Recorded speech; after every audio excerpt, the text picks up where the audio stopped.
At mga kapamilya po dito sa DZMM Teleradyo sa programang mismo, kasama po natin nahanga natin, Vice Ganda! Grabe, wala nang level up pa doon sa ginawa mo kay Kabayan, doon sa Gandang Gabi Vice. Experience yun, unkabogable talaga si Kabayan. Sobrang binuo niya ang mga pangarap ko. After naman ni Kabayan, sino naman ang susunod dito? Kasi yun na yun Kabayan Sa Twitter at ako rin personal, gusto ko ring makachikahan si Senator Miriam Defensor. Ay. Oo, nagre-request na nga kami, sana papagbigyan kami. Pero iba pa rin syempre yung Kabayan, iba pa rin talaga. Bongga yan. Eto na, Private Benjamin, kakaibang Vice Ganda ito. Kaloka, lalaki ka doon.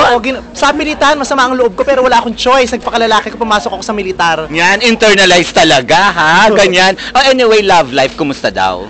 Okay naman ang love life.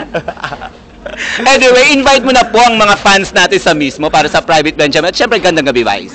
October 12 na po ang regular showing ng Private Benjamin under Viva Films and Star Cinema directed by Wendy Ramas. Kasama ko po dito si Derek Ramsey, si Sir Eddie Garcia, si Kian Cipriano, si Sir Jimmy Santos, si Nikki Valdez. Marami pa kaya panoorin. Sobrang nakakatawa. Pinapromise ko kung natawa po kayo sa Petra ng Kabayo, mas nakakatawa tong Private Benjamin.